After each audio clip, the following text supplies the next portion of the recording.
Friend, advocate plus কলেজের assistant professor. আর ছোট ভাই তো ছিলেন সোহাগ এটিও, আর ছোট ভাই মুকুল কাস্টম অফিসার।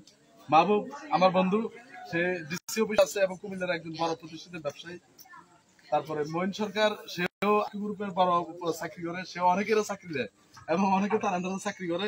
আর তার ভাই হলো গিয়ে কুমিল্লা মহানগর যুবদলের সভাপতি মনির হোসেন পারভেজ। আর মুস্তাফিজ, সে আপনাদের অগ্রণী ব্যাংকের ম্যানেজার ছিল এই এলাকায়, লাঙ্গুরোটা অগ্রণী ব্যাংকের ম্যানেজার ছিল। তো তারা আসছে। আসলে আজকে এখানে যে প্ল্যানটা আমরা করছি, হালিম ভাইয়ের সাথে আমার যোগাযোগ হয়। গ্রামে আসলে অনেক কিছু করার ইচ্ছা হয়, বিভিন্ন কারণে পারি না, বিভিন্ন কারণে মন ভেঙে যায়। আপনারা হয়তো অনেক শোনেন। তো আসলে আমরাও কিন্তু বড় চাকরি করি না, বা আমরাও কিন্তু পয়সা হলো না। তো যতটুকু সম্ভব চেষ্টা করা, সহযোগিতা করা। কারণ আমরাও আরেকজন থেকে সহযোগিতা নিয়ে, আমরাও এভাবে সহযোগিতা আমেরিকা করে, বাংলাদেশ সরকার করে, এভাবে পর্যায়ক্রমে সবাই সহযোগিতা বেঁচে থাকে। তো তারা আছে, তারাও সবাই সামাজিক লোক। এই যে বন্ধু বান্ধব আছে, তারাও সামাজিক লোক। তারাও বিভিন্ন জায়গায় ইতিমধ্যে ত্রাণ দিচ্ছে। আমাদের সাথে আরো একটা টিম অলরেডি ভাইয়েরা ত্রাণ দিতেছে, আমাদের সাথে রাস্তা দেখা হয়েছে, ওরাও 700 প্যাকেট নিয়ে আসছে। জি,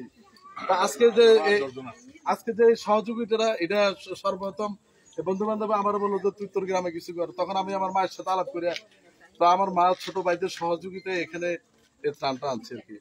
তো আপনারা আমার বন্ধু বান্ধব যেহেতু সহযোগিতা করে, আপনারাও তাদের কাছে দাবি জানান, তারা আপনাদের সহযোগিতা করবে ইনশাল্লাহ। তাই আপনাদের পক্ষ থেকে একজন যদি তাদের কাছে দাবি জানান, তারাও সামাজিক লোক। বললাম, তারাও সামাজিক লোক, পলিটিক্যাল, চাকরিজীবী, ব্যবসায়ী, বিভিন্ন ক্যাটাগরিতে আছে। তো এই বলে আমি আমার কথা শেষ করছি। আসসালামু আলাইকুম। আপনার কাছে দোয়া চাই আমরা। আমাদের গ্রাম থেকে আর কিছু বলবেন? একটা কথা কেউ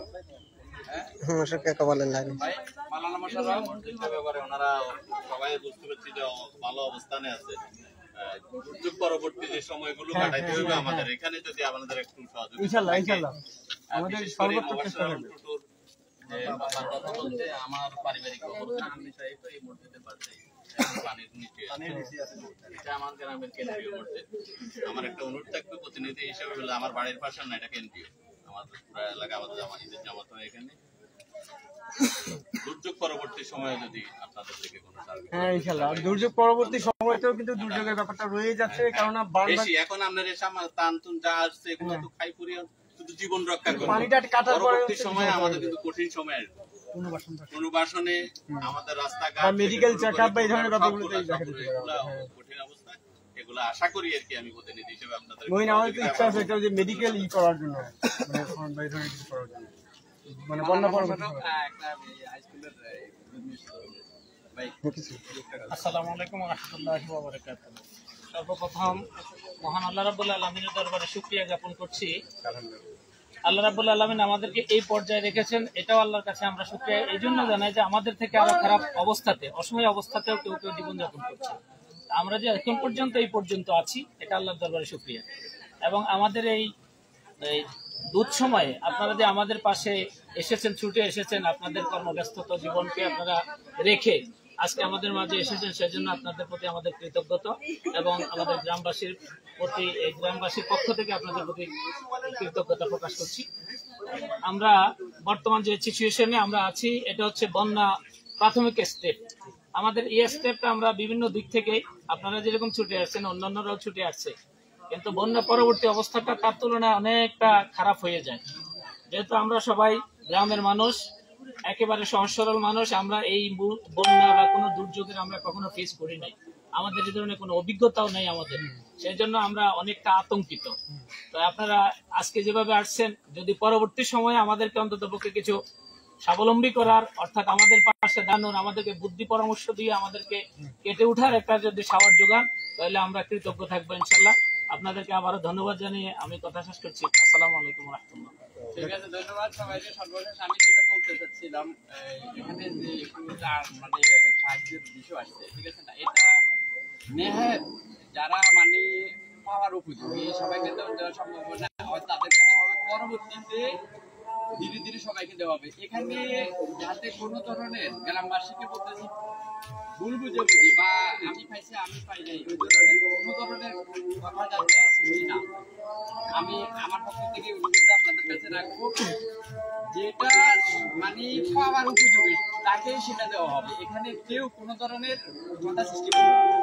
আমি আপনাদের কাছে আমার সর্বসাকুল্য যেটা এরপরে যদি কিছু বলার থাকে এখানে একটা কন্ট্রোলিং আছে যেটা সাকিরা কন্ট্রোল করে আপনারা এদের সাথে কথা বলবেন কথা বললে আশা করি একটা রেজাল্ট পাবেন ধন্যবাদ সবাইকে আমরা এখন গ্রামটা একটা চক্কর দিব বাজারকে ধন্যবাদ আমি আপনাদেরকে দিব না আমার কষ্ট দেওয়ার শেষ নেই আমি গ্রাম আপনাদেরকে দেখাই দিয়ে নিয়ে আমি তো এদিক দিয়ে সামান্য একটু আমি তো যাবো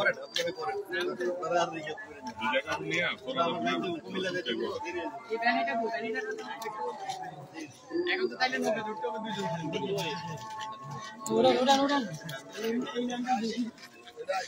এলাকাবাসী এখানে আমরা বন্যা দুর্গত করপাতি গ্রামের ত্রাণ সামগ্রী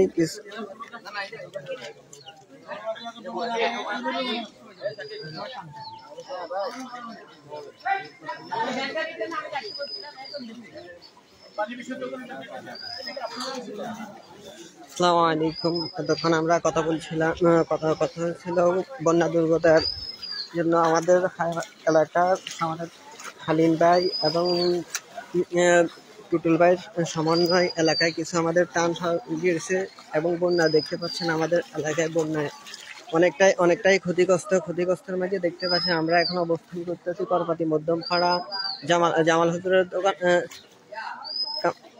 মমিন ভাইয়ের